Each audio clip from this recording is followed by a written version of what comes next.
भग्न चिकित्सा हम देखेंगे। ठीक है, तो भग्न चिकित्सा में सबसे पहले तो हमें आहार द्रव्य देखने हैं। ठीक है, कि किस तरीके का आहार उस व्यक्ति को खिलाना है। तो लवण, कटु, क्षार, अम्ल। ठीक है, व्यवाय हो गया, आतप सेवन, व्यायाम, रूक्ष आहार विहार, इन सब का जो सेवन है वो रोगी ना करे। और जो भग्न से पीड़ित व्यक्ति है वो क्या करे, शाली चावल, मांस रस, दूध, ठीक है, मटर का यूज और शरीर के जो भी प्रेंगण करने वाले द्रव्य हैं उनका सेवन वो मेनली करे। ये वातवर्धक चीज़ों का प्रयोग वो ना करे। साथ ही साथ जो मधुर औषधियों से सिद्ध है शीर, ठीक है, इस तरीके का शीर, घृत, लाक्षा का चूर्ण मिलाकर हमें भग्न के रोगी को सुबह शाम देना चाहिए। ठीक है, और अब ना इसमें कुछ स्टेप्स बताए हुए हैं कि जैसे कुशबंधन, हमने क्या करना है, स्प्लेंट बांधना है, बैंडेजिंग करनी है। तो कुशबंधन जो बैंडेजिंग करेंगे वो किससे करनी है, स्प्लेंट जो है वो मधुक, उदुम्बर, पीपल, पलाश, अर्जुन, बांस, सर्ज और वट, इन सब की जो है छाल से हम उसकी बैंडेजिंग करें। ठीक है, आलेप जो हम लगाएं, पेस्ट यूज़ करें फॉर प्लास्टर, तो वो कौन सा पेस्ट होना चाहिए, तो दोष और काल के अनुसार दोषज्ञ औषधियों से युक्त शीत, परिषेक तथा प्रलेप का प्रयोग करना चाहिए। तो कुछ एग्जाम्पल बताया कि किस तरीके का जो है हम लेप लगा सकते हैं प्लास्टर के लिए। तो इसमें मंजिष्ठा है, यष्टि, मधु है, लाल चंदन, शतौत, इन सबको जो है शाली चावल के चूर्ण में मिक्स करके एक लेप प्रिपेयर करना है, उसका प्रयोग हम एज आ आलेप यूज़ कर सकते हैं। ठीक है, जो व्रण युक्त भग्न है यानी कि जो ओपन फ्रैक्चर है उसमें मधु घृत युक्त कषाय का व्रण जो है, कषाय से हमको क्या करना है, व्रण का प्रतिसारण करना है, मानी क्लीनिंग करनी है उस घाव की। ठीक है, और फिर क्या करना है, बंधन काल की बात करते कि कितने समय तक बैंडेजिंग करके रखनी है। तो जैसे ठंडी शीत ऋतुओं में तो हमें 7-7 दिन पर, साधारण ऋतुओं में 5-5 दिन पर, और जो गर्मी का सीज़न है आग्नेय ऋतुओं में क्या करना है, 3-3 दिन में, अथवा भग्न के दोषों की प्रधानता के अनुसार जो है हमें बैंडेजिंग उसकी चेंज करती रहनी है। अब बंधन के प्रकार बताए हुए हैं यहाँ पे। तो बंधन यहाँ पे बोला हुआ है कि बहुत ढीला बंधन बांधने से क्या होता है, संधियाँ स्थिर नहीं रहेंगी ऑब्वियसली, और बहुत गाढ़ टाइट बांध देंगे तो भी क्या है, त्वचा में इन्फ्लेमेशन आ जाएगी, पीड़ा और पाक होने लगेगा। इसीलिए क्या करना है, साधारण बंधन का ही हमने प्रयोग यहाँ पे करना होता है। और फिर हमने क्या करना होता है, परिषेक औषधियाँ भी छिड़कनी है उस पर।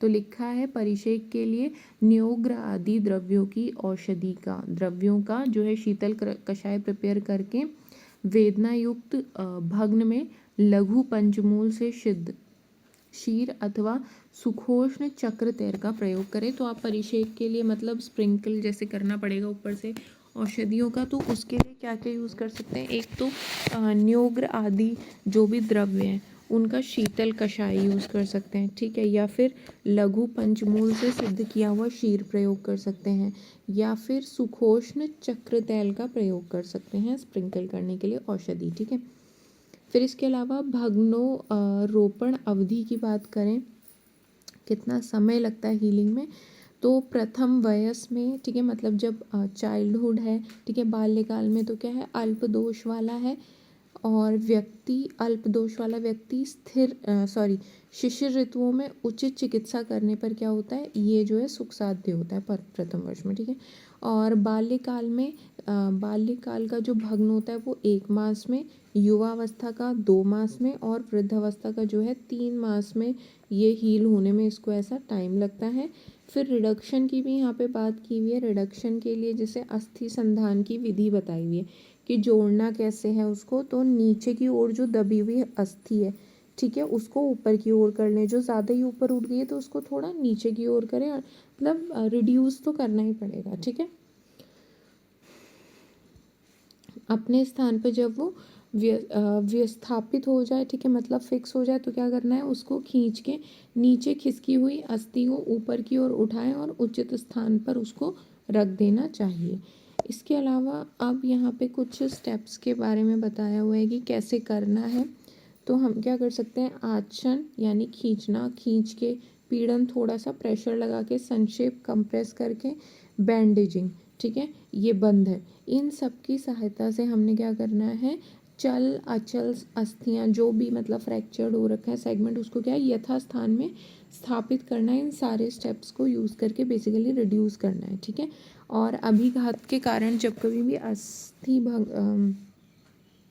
अभिघात के कारण जब कभी भी संधि भंगने यानी कि डिसलोकेशन हो गया हो जॉइंट का स्पेशली, ठीक है, तो हमने क्या करना है कि वो अपनी पूर्वावस्था में खुद से ही आ जाता है। कभी भी कोई जॉइंट का फ्रैक्चर होगा वो उसके लिए बोला है। तो इसमें क्या है, घृत लिप्त वस्त्र भग्न प्रदेश में विधि पूर्वक लपेट कर उस पर कुश का हमने क्या रख देना है, कुश रख के बंधन कर दें, स्प्लिंट जैसा बांध दें, ठीक है। और गिरने से आघात लगने से जो क्षत हुआ है, यदि इनमें क्या है बिना क्षत के बिना यदि अंग में शोथ हो जाए तो शीतल लेप और सेक का परिषेक हमें यहाँ करना चाहिए, ठीक है। इसी तरीके से बोला है कि यदि दीर्घकालिक या कांड भंग का संधान है, ठीक है, पूर्ण रूप से विषम स्थिति में हो गया हो, माने माल यूनियन हो गया हो, ठीक है, गलत जुड़ गई है, माल यूनियन हो गया, तो हमें क्या करना है, जो जुड़ रखा है संधान को वापस से तोड़ के उसको पहले हमें रिडक्शन करना पड़ेगा, उसके बाद जो है हमें करने के लिए बोला है। तो इसमें क्या बोला है, जैसे जब माल यूनियन हो गया तो क्या करना है, संधान को तोड़ के भग्न को समान रूप में स्थित करना चाहिए, माने वही रिडक्शन करो, और भग्न संधान विधि के समान ही चिकित्सा फिर इसमें करनी है। और जो कांड भग्न में बाहर निकली हुई सूखी हुई अस्थि को व्रण के एक भाग में अथवा व्रणयुक्त संधि के समीप से काट देना चाहिए, ठीक है। माने कि जैसे ओपन वुंड फ्रैक्चर है, ठीक है, मतलब स्किन भी फट गई है और फ्रैक्चर भी हो गया, तो उसमें क्या पहले तो आपने डिब्राइवमेंट करना है, आसपास जो भी डेड सेल्स है डेड बोन्स है वो सब आपने हटाना पड़ेगा। उसके बाद ही जो है व्रण भग्न विधि के समान ही चिकित्सा करनी है। तो पहले जो आसपास सूखी हुई अस्थि है, सूखा हुआ व्रण का पार्ट है यानी कि डेड टिश्यू है बेसिकली, उसको रिमूव करने के बाद ही आपने आगे कर्म करना है। इसके अलावा शरीर के ऊर्ध्व भाग में भग्न हुआ है तो क्या करना है, मस्तिष्क कर्णपूरक घृत नस्य तथा शाखाओं के भग्न में अनुवासन वस्ती हितकर होती है। अगर बॉडी के अपर पार्ट में हुआ है तो हमने क्या करना है, शिरोवस्ती बेसिकली प्रयोग करनी है, शिरोवस्ती कर्णपूरण घृत पान नस्य ये सब। अगर क्या हुआ है, एक्सट्रीमिटीज़ में हुआ है, शाखाओं में हुआ है, ठीक है, हैंड्स एंड लिम्स में हुआ है, तो वहाँ पे हम अनुवासन वस्ती का भी प्रयोग करेंगे, वो भी उसके लिए यूज़फुल है। और जो शल्य चिकित्सक है क्या है, इसका प्रयत्न करें कि भग्न का पाक ना हो, ठीक है, क्योंकि अगर पाक हो जाएगा तो क्या हो जाएगा, ऑस्टियोमाइलाइटिस हो जाएगा ना, इन्फेक्शन। तो मान शिरा और स्नायु में पाक होने से भग्न जो है कष्ट साध्य हो जाता है। और भग्न चिकित्सा के लिए कुछ विशेष योग बताए तो वो है गंध तेल, त्रपुसादी तेल, इनका प्रयोग बोला है। सम्यक भग्न रोहण के क्या लक्षण है, आइडियल फीचर्स ऑफ यूनियन, तो इसका है कि इसमें पेनलेस रहेगा, ठीक है, अंग छोटा नहीं हुआ होगा, भग्न जो है समान रहेगा, आकुचन प्रसारण आदि चेष्टाएं जो है सुखपूर्वक कर पाएगा, मूव कर पाएगा इजली लिम्ब। अंग जो है क्या होता है कि फ्रैक्चर की वजह से डिस्पेरेंसी आ जाती है ना, मतलब छोटा बड़ा हो जाता है लिम्ब, तो वो नहीं होगा अगर प्रॉपर हील हुआ होगा, ठीक है, और वेदना नहीं होगी उसमें, और वो अपना आकुचन मतलब जो भी फ्लेक्शन एक्सटेंशन मूवमेंट है, आकुचन प्रसारण आदि सारी चेष्टाएं सुखपूर्वक करेगा। यही सम्यक भग्न संधि का लक्षण, भग्न संधान का लक्षण है, ठीक है। अब इसमें जो एक एक करके मतलब कुछ फ्रैक्चर्स के लिए स्पेशल पॉइंट्स बताए हुए हैं कि जैसे कभी नख संधि रक्तचय अर्बुद चिकित्सा, ठीक है, सब अंगल हेमेटोमा इसमें हो गया है नाखून के पास, तो लिखा है पिष्टित यानी कुचली हुई दूषित रक्त से युक्त। नख संधि में क्या करना है, आरा शस्त्र का प्रयोग, इंस्ट्रूमेंट का नाम इंपॉर्टेंट है, आरा शस्त्र के प्रयोग से हमें क्या करना है, रक्त निकालते हुए शाली चावल का लेप कर देना है। जब कभी फिंगर नेल बेड में जो है हेमेटोमा हो जाए तो आपने क्या करना है, आरा शस्त्र से उस रक्त को निकालें हेमेटोमा में भरा हुआ, उसके बाद जो है शाली चावल का लेप कर दें। और उंगली भग्न की चिकित्सा क्या बोला है, उंगली का फ्रैक्चर में, तो उंगली के भग्न में या संधि मोक्ष में, ठीक है, या डिसलोकेशन हो गया हो या फ्रैक्चर हो गया हो, तो इसमें क्या करना है, सामान्य रूप से स्थापित कर, ठीक है, मतलब वही उसको रिड्यूस करो, वापस उसकी लोकेशन पे लाके पतला वस्त्र लपेट कर घृत द्वारा सेक कर देना चाहिए। और जब तलभग्न हो गया है, ठीक है, तलभग्न माने पैरों में ठीक है, तलभग्न एक्चुअली पूरा पैर ही नहीं, हम कार्पल्स एंड मेटाकार्पल्स बोलेंगे। इसमें देखो कार्पल्स एंड मेटाकार्पल्स तो हाथ में होता है, दिखाती हूँ 1 मिनट।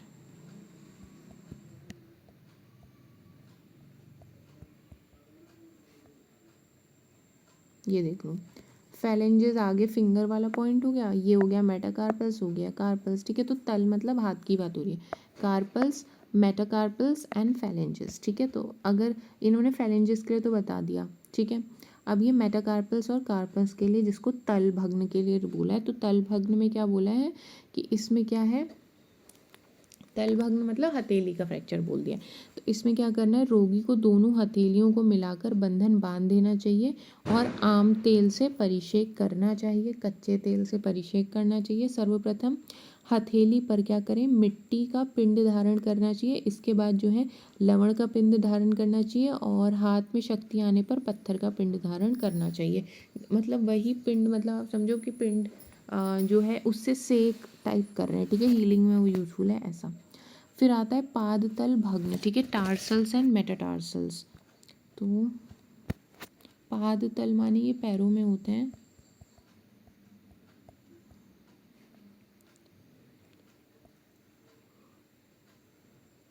ठीक है। ये टार्सल हो गया, ये मेटाटार्सल हो गया, फैलेंजेस तो हाथ में भी है पैर में भी है, ठीक है, ये ध्यान रखेंगे।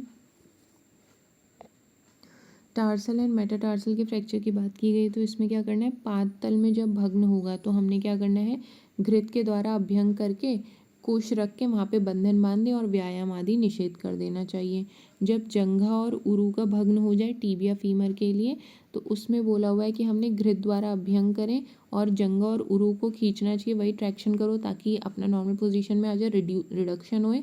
और न्योग्रादि शीत वृक्षों के कुश रखकर बंधन करना चाहिए। और जब कपाट शयन में हो जाए, ठीक है, और हाँ भग्न में कपाट शयन एक्सटर्नल फिक्सेशन बताया हुआ है, मैंने दिखाया था जैसे।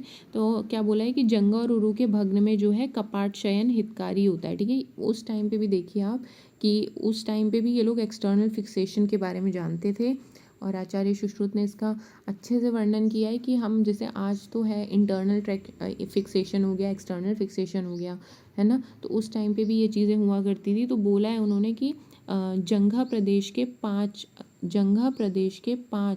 पास 5 कीलें लगानी चाहिए, संधियों के दोनों ओर 2-2 और तल प्रदेश में 1 कील लगानी चाहिए, जिससे रोगी जो है भग्न प्रदेश को हिला ना सके। और आज के टाइम पे भी एक्सटर्नल फिक्सेशन ऐसे ही किया जाता है with the help of nails and plates, ठीक है, मतलब रॉड और कील की सहायता से। मैंने आपको दिखाया भी था एक्सटर्नल फिक्सेशन क्या होता है, ठीक है। वही अब आज के टाइम पे इसको एक्सटर्नल फिक्सेशन बोलते हैं, ठीक है।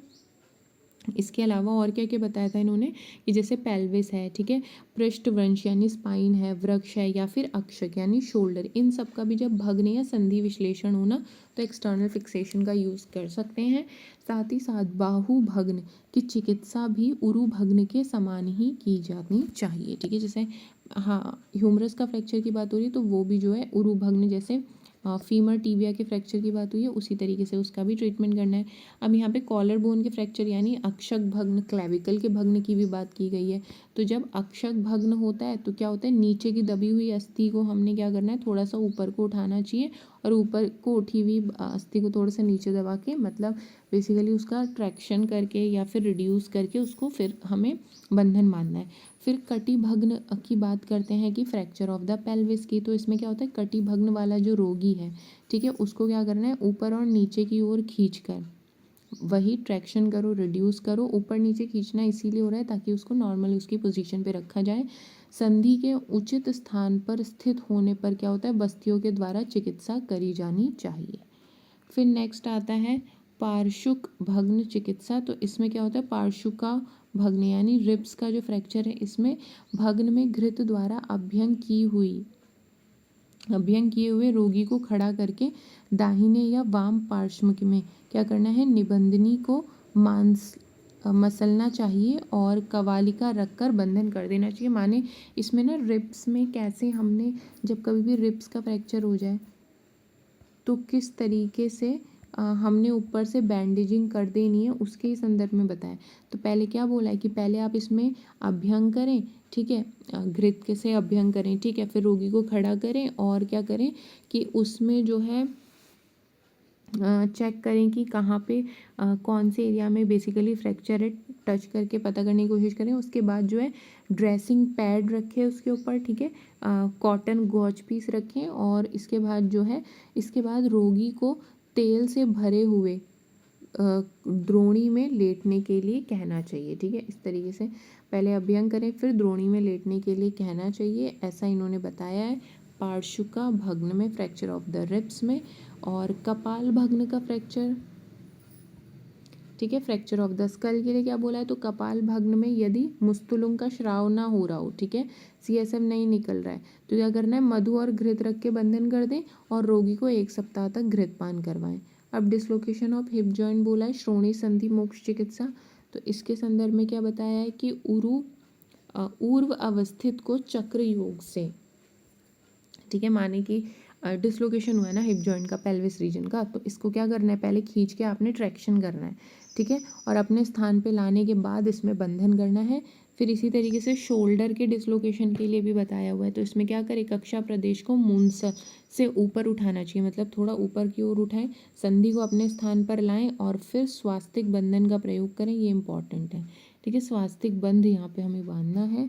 देन नेक्स्ट है कर्पूर संधि मोक्ष, ठीक है, मतलब एल्बो जॉइंट का डिसलोकेशन हो गया है, तो इसमें क्या करना है, अंगूठे से विश्लेषण होने पर अंगूठे से मलना चाहिए, और क्या करना है, अंगूठे से मलने के बाद कर्पूर से पृथक हुई संधि को प्रेस करें, ठीक है, अलग हो गई है ना, तो उसको अपनी नॉर्मल पोजीशन पे रखें, लाके प्रेस करके, अंगूठे से प्रेस करके एल्बो में जो बोन्स अलग हो गई हैं उनको प्रेस करके नॉर्मल पोजीशन पे रखें। उसके बाद परिषेक और अभ्यंग करना चाहिए, और जानू गुल्फ और मणिबंध विश्लेषण यानी नी, एंकल, रिस्ट, इनमें भी इसी तरीके से करना है।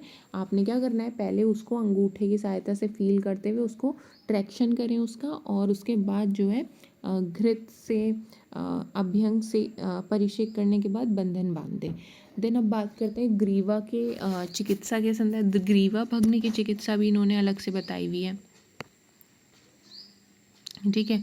तो ग्रीवा भग्न की चिकित्सा में क्या बोला हुआ है कि dislocation of the cervical fracture और सर्वाइकल डिसलोकेशन, तो इसमें बोला है कि ग्रीवा के विवृत होकर नीचे बैठ जाने पे, ठीक है, तो नेक थोड़ा डिस्प्लेस हो गया नीचे की ओर, तो रोगी को क्या करें, अवटू यानी नेप ऑफ द नेक से हनु प्रदेश से पकड़कर ऊपर की ओर थोड़ा उठाएं, और इससे क्या होगा, ट्रैक्शन का टेक्निक है बेसिकली एक तरीके से। हमने क्या करना है, जॉ साइड से और नेप ऑफ द नेक से पकड़ के रोगी को ऊपर उठा दें, ठीक है, और उसके बाद जो है स्प्लिंट रख के, यानी कुशा यानी वही स्प्लिंट रख के क्या करना है, हमने कपड़े से पट्टी बंधन कर देना चाहिए। ऐसा जो है रोगी को करीबन 7 दिन तक उत्थान, ठीक है, ऐसे रोगी को 7 दिन तक उत्थान पीठ के बल लेट के रखवाना चाहिए, ठीक है, ये पॉइंट आप ध्यान रखें। देन हनु संधि मोक्ष की बात करते हैं, डिसलोकेशन ऑफ जॉ के संदर्भ में भी इन्होंने बताया है। हनु संधि मोक्ष, डिसलोकेशन ऑफ जॉ का चिकित्सा, इसके लिए क्या बोला है कि हनु संधि मोक्ष होने पर हनवा संधि को आपस में मिलाना है, मतलब जॉ बोन्स को आपस में मिलाएं, भली प्रकार से स्थित करके स्वेदन करके यहाँ पंचांगी बंध का प्रयोग करना है, ये अगेन इंपॉर्टेंट है। जिसमें ना स्पेशल बंध का नाम मेंशन कर दिया वो आपने याद रखना है, इसमें पंचांगी बंध का प्रयोग करें। वातग्न और मधुर औषधियों से हमने सिद्ध नस्य का प्रयोग भी करना है। जब दंत अभिघात चिकित्सा और इंजरीज टू द टीथ, तो इसके लिए भी बता दिया है कि युवा रोगी में जब भग्न रहित हिलते हुए, ठीक है, रक्तस्रावयुक्त दांतों को दबाकर बाहर से शीतल लेप लगा देना चाहिए, ठीक है। जब कभी भी किसी रोगी में क्या हो कि बिल्कुल टूट के अलग नहीं हो रखे हैं दांत, ठीक है, हिल रहे हैं, मुंह हिल रहे हैं और रक्तस्राव हो रहे हैं, तो इस तरीके के रोगी में क्या करना है, दांतों को आपने बाहर की ओर से दबा के शीतल लेप लगा देना है।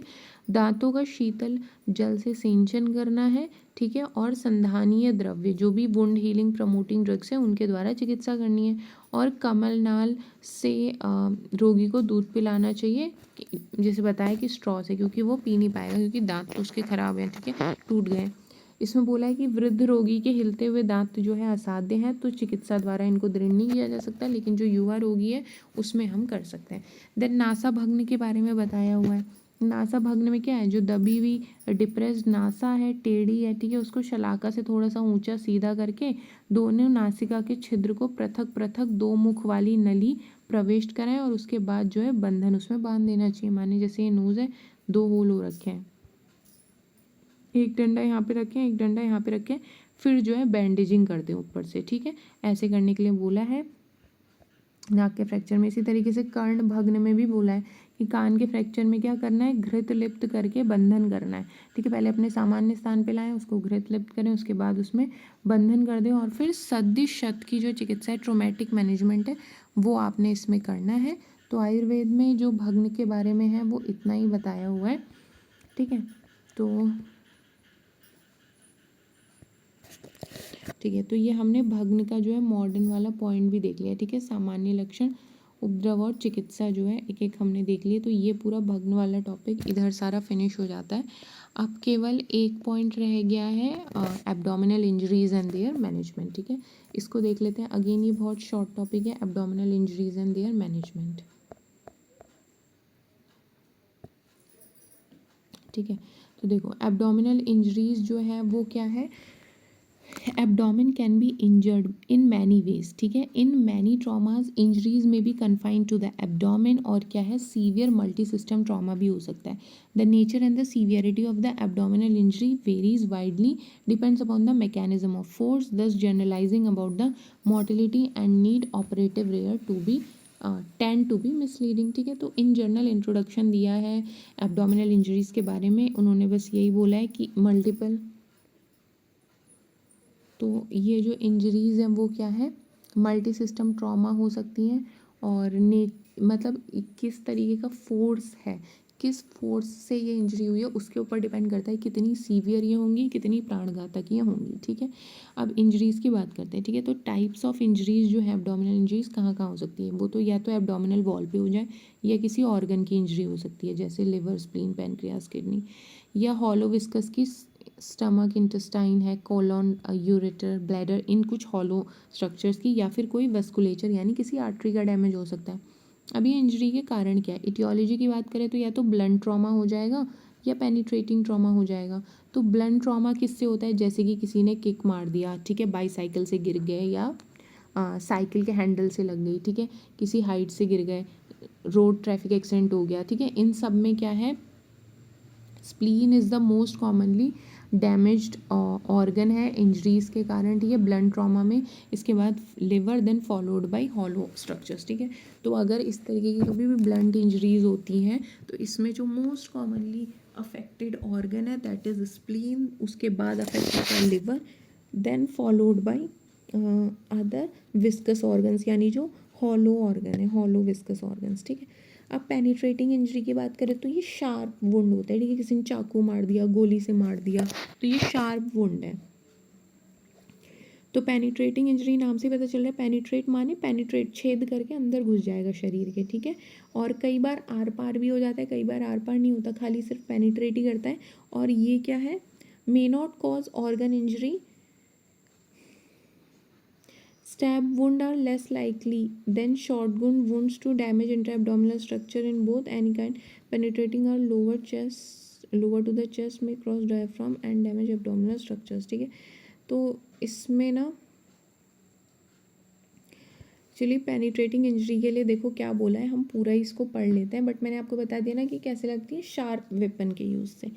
तो पेनिट्रेटिंग इंजरीज क्या होती हैं, मे और may not penetrate the peritoneum, ठीक है, कई बार आर पार हो भी सकती हैं, कई बार नहीं भी हो सकती, ठीक है। And if they do may not cause organ injury, ज़रूरी नहीं है कि हर बार जब वो आर पार हुई तो किसी ना किसी ऑर्गन को डैमेज कर ही दिया, ठीक है, इस चीज़ की भी गारंटी नहीं है, ये बताया हुआ है। इसके अलावा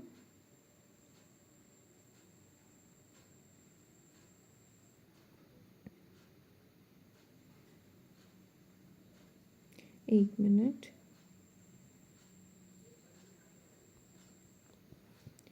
स्टैब वुंड्स जो है are less likely than gunshot wounds to damage हाँ देखो, जो स्टैब वुंड्स होते हैं ना, जैसे चाकू घोंप दिया किसी ने, ठीक है, वो जो है are less likely than gunshot wounds to damage the intra abdominal structures.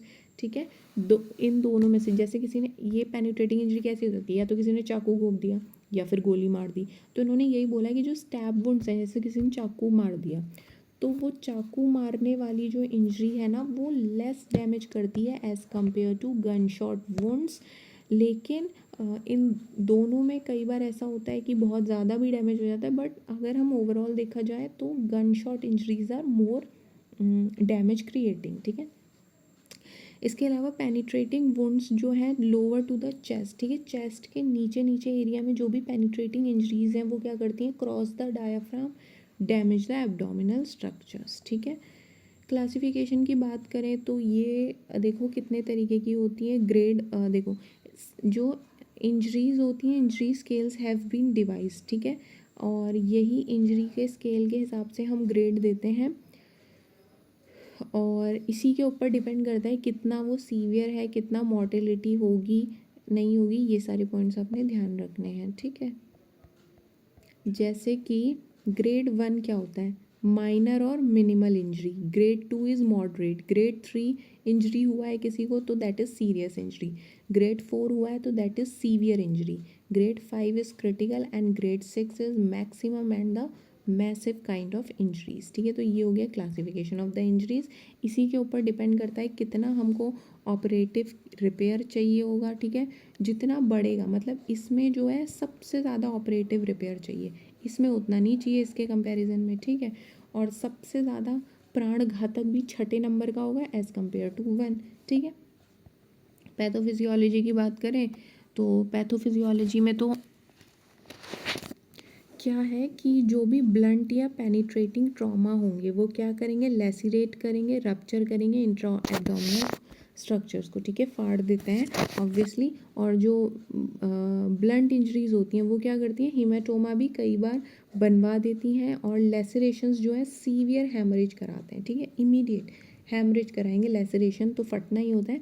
Haemorrhage due to low grade solid organ injury, minor musculature repair, laceration और hollow viscus laceration is often low volume. ठीक है, अगर छोटा मोटा cut लगा है, छोटा मोटा लेसरेशन है, तब कोई उतनी बड़ी बात नहीं है। ठीक है, with minimal psychological physiologic consequences, मतलब अगर छोटा लो ग्रेड इंजरी है, ठीक है, लो ग्रेड कट है या छोटा मोटा कट लगा है, तो उतना ज़्यादा ब्लड लॉस नहीं होगा। लेकिन मोर सीरियस इंजरी में मैसिव हेमरेज होगा, पेशेंट शॉक में भी जाएगा, पेशेंट एसिडोसिस भी होगा, कोएगुलोपैथी भी होगी, और इमीडिएट जो है इमरजेंसी ट्रीटमेंट की ज़रूरत यहाँ पड़ेगी। हेमरेज जो है इज़ इंटरनल हो सकता है, ठीक है, हेमरेज एक्सटर्नल हो सकता है। इंटरनल जब जो हमको दिख ही नहीं रहा बाहर, और एक्सटर्नल हेमरेज क्या है, खून सारा बाहर पड़ा हुआ है। ठीक है, और इंटरनल हेमरेज जो है इंट्रापेरिटोनियल हो सकते हैं, रेट्रोपेरिटोनियल हो सकते हैं। Laceration and rupture of hollow organs, hollow organs जब कभी भी फटते हैं तो गैस्ट्रिक इंटेस्टाइनल ब्लैडर कंटेंट जो है पेरिटोनियल कैविटी में सारा आ जाता है। ठीक है, आप समझिए अगर पेट फटेगा तो उसमें कुछ इंटेस्टाइनल कंटेंट है, कुछ गैस्ट्रिक जूसेस हैं, हर तरीके के जूसेस है, वो क्या है, हाईली इरिटेंट है, पेरिटोनियम में आएगा तो वहाँ इरिटेशन करेगा। इसी तरीके से अगर ब्लैडर फटेगा तो यूरिन आ जाएगा पेरिटोनियम कैविटी में, तो यूरिन भी तो उसमें यूरिया मौजूद है, ठीक है, एक्सक्रीट आउट होने हैं, वो सारे टॉक्सिन्स मौजूद हैं, तो वो भी आके इरिटेट करेंगे। इसी तरीके से इंटेस्टाइन फटा तो इंटेस्टाइन भी क्या करेगा, इरिटेट करेगा पेरिटोनियम में, और पेरोटिनाइटिस करा देगा। देन कॉम्प्लिकेशन की बात करते हैं तो कॉम्प्लिकेशन में क्या है, हीमेटोमा हो जाएगा, इसमें हीमेटोमा रप्चर हो सकता है, इंट्रा एब्डोमिनल एब्सेस, बाउल का ऑब्स्ट्रक्शन हो जाता है, बाइल लीकेज हो सकता है। ठीक है, और एब्डोमिनल कंपार्टमेंट सिंड्रोम, वही पेन है, टेंडरनेस है, ठीक है, ये सारी चीज़ें मिलेंगी हमें, रेडनेस है। इसके अलावा एब्सेस है, बाउल ऑब्स्ट्रक्शन है, ठीक है, कई बार हर्निया भी एज अ कॉम्प्लिकेशन हमें देखने के लिए मिलता है। साइन सिम्टम्स की बात करें, पेन तो ऑब्वियसली रहेगा ही रहेगा। ठीक है, पेन कई बार माइल्ड रहता है, ठीक है, कई बार बहुत ज़्यादा पेनफुल रहता है, कभी कभी इतना पेन होता है कि पेशेंट बेहोश हो जाता है। ठीक है, ये पॉइंट्स ध्यान रखने हैं। और स्प्लीनिक इंजरी का जो पेन होता है वो लेफ़्ट शोल्डर को रेडिएट करता है। स्मॉल इंटेस्टाइन का जो पेन होता है वो क्या होता है, मिनिमल होता है इनिशियली, और धीरे धीरे जो है कुछ ही घंटों में वो बहुत भयंकर होने लगता है। और पेशेंट जिसको रीनल इंजरी होगी वो हिमेचूरिया मिलेगा उसमें।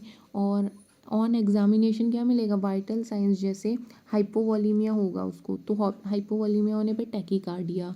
ठीक है, और शॉक में जाएगा पेशेंट तो डाइपोरोसिस, बहुत ज़्यादा पसीना आएगा, अल्टर्ड सेंसोरियम, बेहोशी होगी, हाइपोटेंशन हो जाएगा, डस्की कलर हो जाएगा। ठीक है, all non penetrating abdominal injuries जो है arise originate from wound on the abdomen. ठीक है, जब कभी भी जो भी पेनिट्रेटिंग इंजरीज हैं वो ही बोला है कि ये ना, इसमें एक्चुअली इतना कुछ खास इंपॉर्टेंट नहीं है। एंट्रेंस वुड लोकेटेड बैक, ये वाला नहीं आप पढ़ेंगे, केवल साइन सिम्टम्स में जो ऊपर देखे हैं वो ध्यान रखिए। लास्ट वाला पॉइंट इज़ नॉट इम्पॉर्टेंट। तो डायग्नोसिस क्या है, सब कुछ करा दो, USG, CT, एक्सरे सब करा दीजिए आप। ठीक है, यहाँ पे USG, CT, एक्सरे और क्लिनिकल इवेल्युएशन आपको कटा हुआ है बंदा तो सामने ही दिख जाएगा, गन शॉट है तो सामने ही दिख जाएगा, आपको ज़्यादा सोचने की ज़रूरत ही नहीं है। क्लिनिकल इवेल्युएशन होता है इनका तो क्लियर इंजरीज़ का, और साथ ही साथ CT है, MRI है, एक्सरे, ये सब आप करवा दीजिए। ठीक है, then next is ultrasound is the first imagining method. ठीक है, बाकी हाँ देखो ये ध्यान रखेंगे कि USG में ना हमें पता क्या क्या चलेगा, हीमेटोमा, कंट्यूजन, लेसरेशन और पेरिटोनियम में ब्लड भरा हुआ है, ये सब इसमें दिख जाएगा। अगर आप क्या है लेप्रोस्कोपिकली भी डायग्नोज कर सकते हैं पेशेंट को।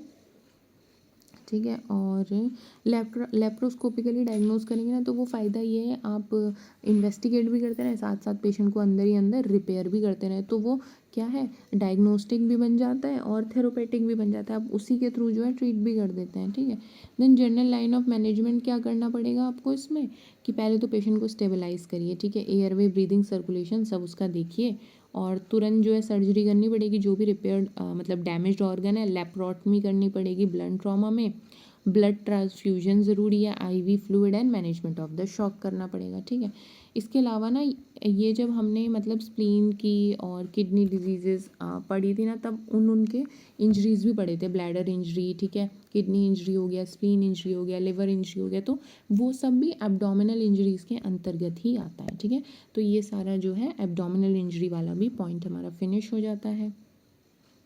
ठीक है, तो एब्डोमिनल इंजरीज का पॉइंट भी हमारा फिनिश हो जाता है। तो ओके, अब इस क्लास के लिए इतना ही करेंगे। Thank you.